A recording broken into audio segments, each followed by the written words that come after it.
नमस्कार मित्रों, स्वागत है हमारे चैनल इंडो सागा चैनल पर। महाभारत के महासंग्राम में अर्जुन ने जयद्रथ के वध की प्रतिज्ञा की थी। आज वही दिन है जब वह प्रतिज्ञा पूरी होनी है। क्या अर्जुन सूर्यास्त से पहले जयद्रथ का अंत कर पाएगा या कौरव सेना उसे रोकने में सफल होगी? क्या जयद्रथ बच पाएगा या उसकी मृत्यु निश्चित है? जानने के लिए देखते रहिए इस रोमांचक अध्याय को और याद रखें, अंत तक जरूर देखें क्योंकि असली रहस्य तब खुलेगा। जब सात्यकी धृतराष्ट्र की सेना के विरुद्ध आगे बढ़े तो युधिष्ठिर ने अपनी सेना को उनका समर्थन करने के लिए प्रेरित किया और धृष्टद्युम्न व वासुदान ने पांडवों से सात्यकी के लिए रास्ता साफ करने का आग्रह किया। सात्यकी ने कौरव सेना को कुचलते हुए कई योद्धाओं को मार गिराया, जिससे धृतराष्ट्र की सेना में अफरा तफरी मच गई। जैसे ही सात्यकी आगे बढ़े, द्रोण ने उन्हें रोक लिया। दोनों के बीच भयंकर तीरों का आदान प्रदान हुआ, पर सात्यकी ने द्रोण के साथ लंबा युद्ध करने से बचते हुए आगे बढ़ने का रास्ता बनाया। सात्यकी ने अपने सारथी को कर्ण की सेना तक पहुंचने का निर्देश दिया। कृतवर्मन ने सात्यकी का सामना किया, लेकिन सात्यकी ने उसे बाणों से घायल कर दिया और उसके सारथी का सिर काट दिया, जिससे कृतवर्मन के घोड़े भाग गए। कृतवर्मन ने फिर से नियंत्रण हासिल किया, जबकि सात्यकी कंबोज सेना की ओर बढ़े। द्रोण ने कृतवर्मन को सैनिकों की रक्षा सौंपी और खुद सात्यकी का पीछा किया, जबकि कृतवर्मन पांडव सेना के सामने मजबूती से खड़ा रहा। जब सात्यकी ने धृतराष्ट्र की सेना में प्रवेश किया, भीम और पांडवों ने कृतवर्मन के विरोध का सामना किया। भीम ने कृतवर्मन पर हमला किया, लेकिन वह लगातार पांडवों को रोकते रहे। भीम ने कृतवर्मन की छाती पर तीर मारे और कृतवर्मन ने पांडवों पर जवाबी प्रहार किया। कृतवर्मन ने शिखंडिन का धनुष काट दिया, लेकिन शिखंडिन के तलवार हमले के बावजूद कृतवर्मन ने नया धनुष उठाकर उसे 73 बाणों से घायल कर दिया। कृतवर्मन ने पांडवों और उनके सहयोगियों को रोके रखा, लेकिन सात्यकी के लौटने पर उसने कृतवर्मन के घोड़ों और सारथी को मार डाला, जिससे उसकी सेना तितर-बितर हो गई। सात्यकी ने जलसंध को भी युद्ध में हराकर उसका सिर काट दिया, जिससे कौरव सेना में भगदड़ मच गई। सात्यकी और दुर्योधन के बीच भयंकर युद्ध हुआ, जिसमें सात्यकी ने दुर्योधन को गंभीर रूप से घायल कर दिया और वह युद्ध से भाग गया। बाद में कृतवर्मन ने सात्यकी का सामना किया, लेकिन सात्यकी के हमलों से कमजोर होकर घुटनों के बल गिर गया। फिर भी कृतवर्मन ने दूसरा धनुष उठाकर पांडवों का विरोध जारी रखा। जैसे ही सात्यकी आगे बढ़े, द्रोण ने उन पर बाणों की वर्षा की और दोनों के बीच देवताओं जैसा भयंकर युद्ध छिड़ा। द्रोण ने सात्यकी के माथे को छेद दिया, लेकिन सात्यकी ने द्रोण के बाणों का जवाब अपने तीरों से दिया। दोनों योद्धाओं ने अद्भुत कौशल का प्रदर्शन किया, लेकिन कोई निर्णायक बढ़त नहीं मिली। सात्यकी ने द्रोण के ध्वज और सारथी पर प्रहार किया, लेकिन द्रोण ने सात्यकी का धनुष और ध्वज काट दिया। क्रोधित सात्यकी ने गदा फेंकी, जिसे द्रोण ने रोक लिया। अपने सारथी के अक्षम होने पर भी सात्यकी ने खुद रथ चलाते हुए द्रोण को घायल किया और उनके रथ को अनियंत्रित कर दिया। कौरव सेना हतोत्साहित हो गई, लेकिन द्रोण ने नियंत्रण पाकर व्यूह की रक्षा के लिए खुद को तैनात कर लिया। द्रोण और कृतवर्मन को परास्त करने के बाद सात्यकी ने हंसते हुए कहा कि शत्रु पहले ही अर्जुन और केशव द्वारा मारे जा चुके थे। सुदर्शन से युद्ध करते हुए सात्यकी ने अंततः उसका सिर काट दिया और अपनी अविरल बढ़त जारी रखी। धृतराष्ट्र की सेना को काटते हुए अर्जुन के पथ पर आगे बढ़ते रहे। द्रोण के विभाजन को हराने के बाद आत्मविश्वास से भरे सात्यकी ने सारथी से तेजी से आगे बढ़ने को कहा, क्योंकि शेष शत्रु अब उसके लिए एक उथली धारा समान थे। उन्होंने कौरव सेना को पीछे हटते देखा और अर्जुन के साथ जुड़ने की इच्छा जताई, जिसके गांडीव की टंकार युद्ध भूमि में गूंज रही थी। जैसे ही वे कंबोज और यवन सैनिकों के पास पहुंचे, सात्यकी युद्ध के लिए तैयार हो गए। अपनी ताकत दिखाने और दुश्मन सेना को परास्त करने की अपनी प्रतिज्ञा पूरी करने के लिए उत्सुक थे। सारथी ने निडर होकर और सात्यकी की सुरक्षा में आश्वस्त होकर तेज घोड़ों को आगे बढ़ाया। सात्यकी ने यवन और कंबोज योद्धाओं का सामना कर उन्हें जमकर उलझाया। उन्होंने शत्रु के तीरों को काट डाला और बड़ी संख्या में यवनों को मारना शुरू कर दिया, उनकी सेना को नष्ट कर दिया। उसने अपने पैने बाणों से उनके कवच को भेद दिया। सिर और अंगों को काट डाला, जिससे बहुत बड़ा नरसंहार हुआ। युद्ध क्षेत्र यवनों, कंबोजों, शकों और बर्बरों के गिरे हुए शवों से ढका हुआ था। उनके खून से जमीन लथपथ थी। सात्यकी के लगातार हमले से शत्रु सेना के अवशेष भयभीत हो गए और सभी दिशाओं में भाग गए। विजय से अभिभूत सात्यकी ने अपने सारथी से अर्जुन की ओर बढ़ने का आग्रह किया। अजेय कंबोज और यवन सेना को परास्त करने की उनकी बेजोड़ उपलब्धि की दिव्य प्राणियों और यहां तक कि धृतराष्ट्र के योद्धाओं ने भी सराहना की, जो उनकी शक्ति से आश्चर्यचकित थे। यवनों और कंबोजों को परास्त करने के बाद सात्यकी धृतराष्ट्र की सेना को चीरते हुए अर्जुन की ओर बढ़े, अपने सुनहरे कवच में सूर्य की तरह चमकते हुए। कौरव सेना में भय फैल गया और दुर्योधन, दुशासन और अन्य कौरव नेताओं ने उन्हें घेर लिया, लेकिन सात्यकी ने निडर होकर उनका सामना किया। सात्यकी ने कुशलता से उनके तीरों को काटते हुए सैकड़ों हाथियों और सैनिकों को मार गिराया, जिससे कौरव सेना में भगदड़ मच गई। दुर्योधन, शकुनी और चित्रसेन ने हमला किया, लेकिन सात्यकी ने उन्हें गंभीर रूप से घायल कर दिया, जिससे दुर्योधन को पीछे हटना पड़ा। दुशासन के आदेश पर संशप्तकों और म्लेच्छों ने सात्यकी पर हमला किया, लेकिन सात्यकी ने आसानी से उन्हें परास्त कर दिया, जिसमें पत्थर फेंकने वाले पर्वतारोही भी शामिल थे। उनकी शक्ति ने भारी विनाश किया, जिससे कौरव सेना हतप्रभ हो गई। द्रोण ने सात्यकी के हमले को रोकने का प्रयास किया और दुशासन को लड़ने के लिए उकसाया। दुशासन ने म्लेच्छों की एक बड़ी सेना के साथ सात्यकी पर हमला किया, जबकि द्रोण ने पांडव सेना में तबाही मचाई। पांचालों के वीर राजकुमार वीरकेतु ने द्रोण पर हमला किया, लेकिन द्रोण ने उसे मार गिराया। इसके बाद वीरकेतु के भाइयों ने बदला लेने की कोशिश की, लेकिन द्रोण ने उन्हें भी अपने तीखे बाणों से मारकर युद्ध में गिरा दिया, जैसे देवताओं और असुरों के युद्धों में दैत्यों को मारा गया था। पांचाल राजकुमारों को मारने के बाद द्रोण ने अपने अजेय धनुष का उपयोग करके उसे विजयी रूप से हिलाया। अपने सहयोगियों को गिरते देख धृष्टद्युम्न क्रोधित और रुआंसा होकर द्रोण पर टूट पड़ा। यद्यपि धृष्टद्युम्न ने उन पर बाणों की वर्षा की, परंतु द्रोण मुस्कुराते हुए लड़ते रहे। क्रोधित होकर धृष्टद्युम्न हाथ में तलवार लेकर द्रोण का सिर काटने के इरादे से अपने रथ से कूद पड़ा। जैसे ही धृष्टद्युम्न निकट आया, द्रोण को होश आ गया और उन्होंने छोटे निकट दूरी वाले बाणों से उसे कमजोर कर दिया। पंचाल राजकुमार पीछे हट गया, खुद को फिर से संगठित किया और लड़ाई फिर से शुरू कर दी। द्रोण और धृष्टद्युम्न के बीच युद्ध तीव्र था, जिसमें दोनों योद्धा कुशलतापूर्वक अपने रथों को चला रहे थे और तीरों की बौछार कर रहे थे, जिसकी तुलना इंद्र और प्रहलाद के बीच युद्ध से की जा रही थी। एक समय पर द्रोण ने धृष्टद्युम्न के सारथी का सिर काट दिया, जिससे उसके घोड़े भागने लगे। जैसे ही धृष्टद्युम्न को ले जाया गया, द्रोण ने पांचाल और सृंजय को हरा दिया। विजयी होकर द्रोण कौरव सेना में अपने स्थान पर लौट आए और पांडवों ने उन्हें युद्ध में आगे चुनौती देने का साहस नहीं किया। दुशासन ने सात्यकी पर भयंकर हमला किया, लेकिन सात्यकी अडिग रहे। जवाब में सात्यकी ने दुशासन और उसकी सेना पर बाणों की बौछार कर दी, जिससे दुशासन के कई योद्धा भाग गए। हालांकि दुशासन निडर होकर लड़ता रहा, लेकिन सात्यकी ने अंततः उसके रथ, घोड़ों और सारथी को नष्ट कर दिया। भीम की प्रतिज्ञा याद कर सात्यकी ने उसे मारने से बचा लिया और आगे बढ़ गए। सात्यकी दुशासन को परास्त करने के बाद धृतराष्ट्र की सेना को तबाह करते हुए अर्जुन की ओर बढ़ते रहे। युधिष्ठिर ने दुर्योधन का धनुष काटकर उसे घायल कर दिया, लेकिन द्रोण ने उसकी रक्षा के लिए हस्तक्षेप किया, जिससे भयंकर युद्ध छिड़ गया। द्रोण ने सोमकों पर हमला किया। कैकेय राजकुमार बृहत्क्षत्र ने द्रोण का सामना किया, पर द्रोण ने ब्रह्मास्त्र से जवाब दिया। बृहत्क्षत्र ने उसका मुकाबला किया, लेकिन द्रोण के तीव्र बाण ने उसे मार गिराया, जिससे पांडव सेना स्तब्ध रह गई। बृहत्क्षत्र के पतन के बाद चेदी राजकुमार धृष्टकेतु ने क्रोध में द्रोण पर हमला किया और उन्हें कई बाणों से घायल कर दिया। द्रोण ने तेजी से जवाबी कार्यवाही की, धृष्टकेतु का धनुष काट दिया और उसके घोड़ों और सारथी को मार डाला। तब धृष्टकेतु ने गदा फेंकी, लेकिन द्रोण ने उसे बाणों से नष्ट कर दिया। राजकुमार ने भाले और तीर से पीछा किया। द्रोण ने दोनों को काट डाला। अंत में द्रोण ने धृष्टकेतु की छाती में एक घातक तीर मारा, जिससे वह मर गया।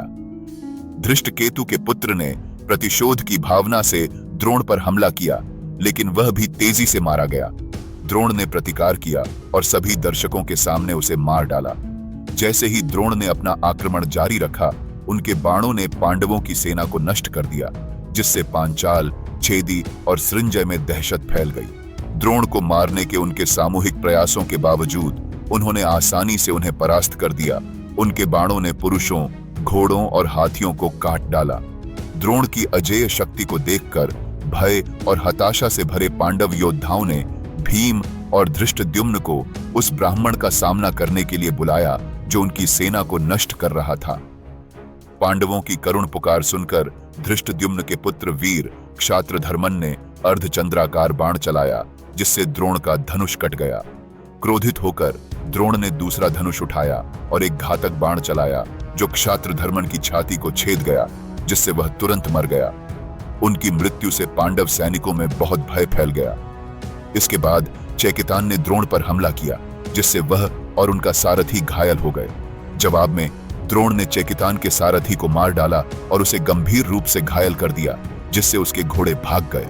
यह देखकर पांडव और पांचाल भय से भर गए, क्योंकि द्रोण हालांकि बुजुर्ग थे, एक युवा की तरह जोश के साथ लड़े। जैसे ही पांडव और उनके सहयोगी द्रोण के हमले के तहत पीछे हटे, युधिष्ठिर, अर्जुन और सात्यकी की सुरक्षा को लेकर चिंतित हो गए। उन्होंने भीम को उन्हें खोजने के लिए भेजा। भीम ने युद्ध की तैयारी की और अपने शक्तिशाली बाणों से दुश्मन के सेना पर हमला किया। कौरवों के कई योद्धाओं को हराते हुए भीम द्रोण से भी भिड़े और उनके रथ को नष्ट कर दिया। भीम ने धृतराष्ट्र के कई पुत्रों को मार डाला, जिससे कौरव सेना में भय फैल गया। कर्ण ने भीम पर हमला किया और दोनों के बीच भीषण युद्ध हुआ। कर्ण ने भीम पर बाणों की बौछार की, लेकिन भीम ने कई बार कर्ण के धनुष को काट दिया और उसके सारथी और घोड़ों को मार डाला। कर्ण को परास्त करने के बाद भीम ने धृतराष्ट्र के कई अन्य पुत्रों को मार डाला। कर्ण और भीम के बीच भयंकर युद्ध जारी रहा, जिसमें भीम ने उसे गंभीर रूप से घायल कर दिया। कर्ण ने भीम का अपमान किया, लेकिन भीम ने निडर होकर उसका सामना किया। अर्जुन ने अश्वत्थामा पर हमला किया, जिसने कर्ण को बचाने के लिए हस्तक्षेप किया था। अर्जुन ने अश्वत्थामा को कई बाणों से घायल कर दिया और कौरव सेना को भारी नुकसान पहुंचाया। अपने विनाशकारी आक्रमण को जारी रखा। सात्यकी ने अर्जुन का पीछा करते हुए कुरु सेना को तितर-बितर कर दिया, जैसे तूफान बादलों को बिखेर देता है। त्रिगर्त और अन्य योद्धाओं ने उसे घेरने की कोशिश की, लेकिन सात्यकी ने 50 राजकुमारों को हराकर उन्हें पराजित किया। कृष्ण ने उसकी बहादुरी की प्रशंसा की, लेकिन अर्जुन युधिष्ठिर की सुरक्षा को लेकर चिंतित थे। सात्यकी के युद्ध में आते ही भूरिश्रवा ने उसे चुनौती दी। दोनों के बीच भयंकर युद्ध हुआ और तलवारों से लड़ाई होने लगी। थके हुए सात्यकी पर भूरिश्रवा ने काबू पा लिया और उसे मारने वाला था। तभी अर्जुन ने हस्तक्षेप कर भूरिश्रवा का हाथ काट दिया, जिससे सात्यकी बच गया। क्रोधित भूरिश्रवा ने अर्जुन पर हमला करने का आरोप लगाया, लेकिन अर्जुन ने अपना बचाव करते हुए कहा कि उसने सात्यकी को बचाया है। हार मानकर भूरिश्रवा ने प्रार्थना की तैयारी की, लेकिन सात्यकी ने अपने पहले अपमान का बदला लेते हुए उसका सिर काट दिया। सात्यकी के कृत्य की निंदा की गई, लेकिन उसने इसे सही ठहराया। भूरिश्रवा की मृत्यु सम्मानजनक रही और देवताओं ने उनके गुणों की प्रशंसा की। इसके बाद अर्जुन ने वृष्णियों और कुरुओं की महान ताकत पर विचार किया। भूरिश्रवा की मृत्यु के बाद अर्जुन ने कृष्ण से सूर्यास्त से पहले अपनी प्रतिज्ञा पूरी करने के लिए दृढ़ संकल्पित होकर जयद्रथ की ओर बढ़ने का आग्रह किया। दुर्योधन और कर्ण सहित कई कुरु नेताओं ने अर्जुन को घेर लिया, लेकिन वह जयद्रथ की ओर बढ़ते हुए उनकी सुरक्षा को तोड़ते हुए भयंकर रूप से आगे बढ़े। दुर्योधन ने कर्ण को हर कीमत पर जयद्रथ की रक्षा करने का आदेश दिया, यह विश्वास करते हुए कि अर्जुन की प्रतिज्ञा उसके स्वयं के विनाश का कारण बनेगी। भीम द्वारा घायल होने के बावजूद कर्ण ने जयद्रथ की रक्षा के लिए हर संभव प्रयास करने की प्रतिज्ञा की। जैसे ही अर्जुन ने अपने तीखे बाणों से धृतराष्ट्र की सेना का संहार किया, उसने जयद्रथ को घेर लिया। कुरु योद्धा कर्ण, दुर्योधन, वृषसेन और अन्य उसकी रक्षा के लिए दौड़े, लेकिन गांडीव से अजेय अर्जुन ने उनकी सेना को भेद दिया। जैसे ही सूर्य क्षितिज के करीब आया, कृष्ण ने जयद्रथ को धोखा देने के लिए सूर्यास्त का भ्रम पैदा करने का सुझाव दिया। जब जयद्रथ ने यह सोचकर अपनी सुरक्षा कम कर दी कि दिन खत्म हो गया है, तो अर्जुन ने कृष्ण के मार्गदर्शन से एक दिव्य तीर से उसका सिर काट दिया और उसे उड़ते हुए अपने पिता वृद्ध क्षत्र की गोद में भेज दिया। जैसे ही वृद्ध क्षत्र अपनी प्रार्थनाओं से उठे, जयद्रथ का सिर गिर गया, जिससे भविष्यवाणी पूरी हुई और वृद्ध क्षत्र का सिर टुकड़े टुकड़े हो गया। जयद्रथ की मृत्यु के बाद कुरु योद्धाओं को एहसास हुआ कि उनके साथ छल किया गया है। वे दुख से भर गए। कृष्ण और अर्जुन ने जीत का संकेत देते हुए शंख बजाया।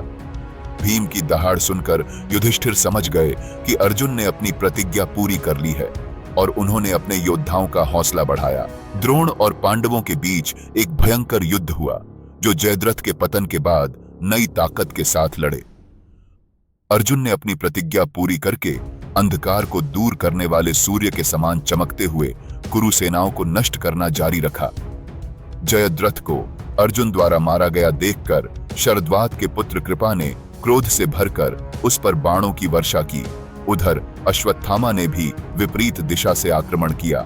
उनके हमले से दुखी होकर अर्जुन ने अपने गुरुओं का सम्मान करते हुए उन्हें मारने से खुद को रोक लिया।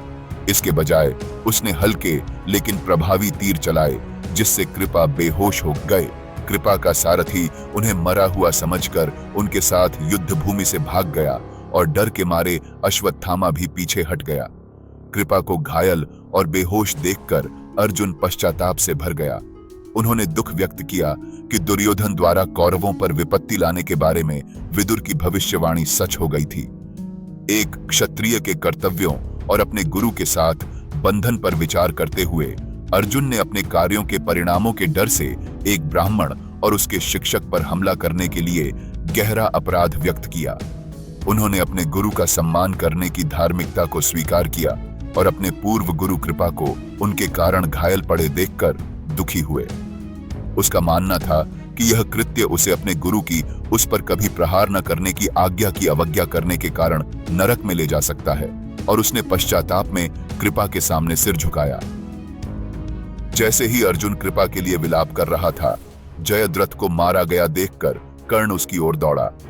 कर्ण को सात्यकी की ओर बढ़ते देख अर्जुन ने कृष्ण से घोड़ों को आगे बढ़ाने के लिए कहा।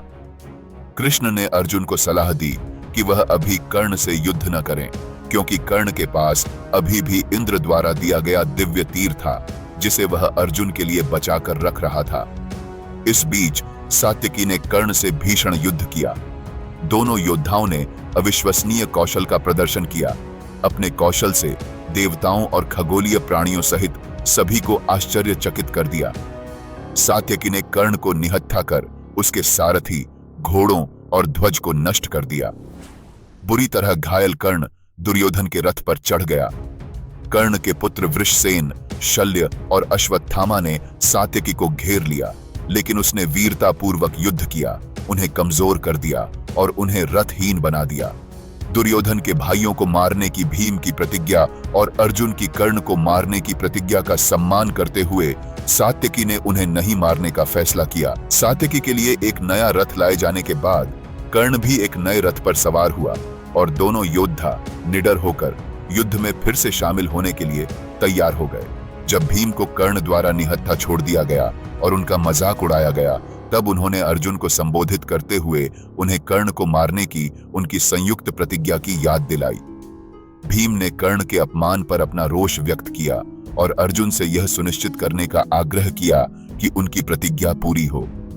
भीम की बातें सुनकर अर्जुन कर्ण के पास पहुंचे और उसके झूठे अभिमान को उजागर करते हुए उसे डांटा। अर्जुन ने कर्ण को याद दिलाया कि सच्चे वीर जीत के बाद घमंड नहीं करते और न ही अपने विरोधियों का अपमान करते हैं।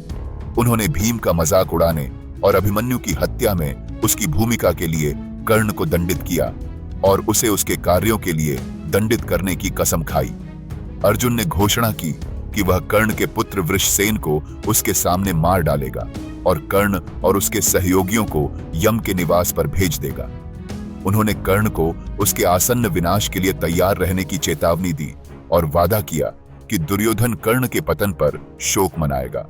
जब अर्जुन ने जयद्रथ को मारने की अपनी प्रतिज्ञा पूरी की, तो कृष्ण ने उसे गले लगा लिया और उसके उल्लेखनीय पराक्रम की प्रशंसा की। बदले में अर्जुन ने अपनी सफलता का श्रेय कृष्ण की कृपा को दिया, यह स्वीकार करते हुए कि उनकी सभी जीतें कृष्ण की शक्ति और मार्गदर्शन के कारण थीं। जैसे ही उन्होंने युद्ध के मैदान का सर्वेक्षण किया, कृष्ण ने खून से लथपथ पृथ्वी पर पड़े कई मारे गए राजाओं, योद्धाओं और जानवरों की ओर इशारा किया। जमीन हथियारों, टूटे हुए रथों और गिरे हुए सैनिकों से भर गई थी। तबाही बहुत बड़ी थी और इस दृश्य की तुलना किसी लौकिक युद्ध के परिणाम से की गई थी। तब कृष्ण ने उनकी जीत का संकेत देते हुए अपना शंख बजाया और वे युधिष्ठिर की ओर आगे बढ़े। कृष्ण ने पांडव राजा को सूचित किया कि जयद्रथ मारा गया है, जिससे युधिष्ठिर खुशी और राहत से भर गए। युधिष्ठिर ने कृष्ण और अर्जुन की प्रशंसा की, यह स्वीकार करते हुए कि उनकी जीत कृष्ण के दैवीय हस्तक्षेप के कारण थी। युधिष्ठिर ने सर्वोच्च भगवान के रूप में कृष्ण की प्रशंसा करते हुए अपना आभार व्यक्त किया, जिन्होंने अपने दुश्मनों पर उनकी जीत सुनिश्चित की थी। युद्ध के मैदान से विजयी होकर लौटने पर भीम और सात्यकी को युधिष्ठिर ने गर्मजोशी से गले लगाया, जिन्होंने युद्ध में उनके जीवित रहने और सफलता का जश्न मनाया। जीत की खबर से उत्साहित पांडव सेना नए दृढ़ संकल्प के साथ लड़ाई जारी रखने के लिए तैयार हो गई। जयद्रथ की मृत्यु के बाद दुर्योधन दुख और निराशा से अभिभूत हो गया। उन्होंने अर्जुन, भीम और सात्यकी के हाथों अपनी सेना को हुई भयानक क्षति पर शोक व्यक्त किया।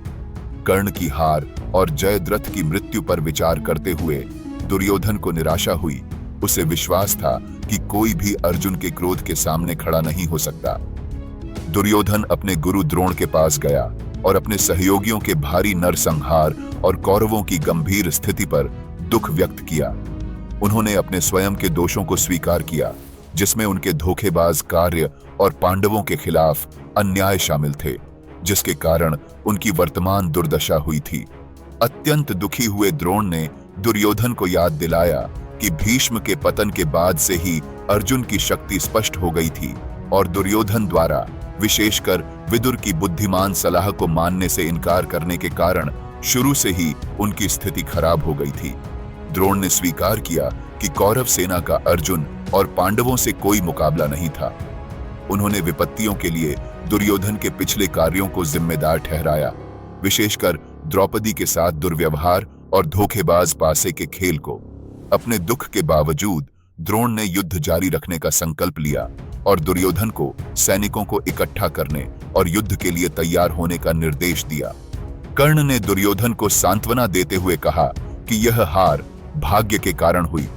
उन्होंने स्वीकार किया कि अर्जुन के कौशल, युवावस्था और कृष्ण के दिव्य समर्थन ने उन्हें लगभग अजेय बना दिया। कर्ण ने दुर्योधन से असफलताओं के बावजूद साहस के साथ लड़ते रहने का आग्रह किया और उसे याद दिलाया कि सफलता अंततः केवल प्रयास पर नहीं बल्कि भाग्य पर निर्भर करती है। इस एपिसोड को देखने के लिए आपका बहुत बहुत धन्यवाद।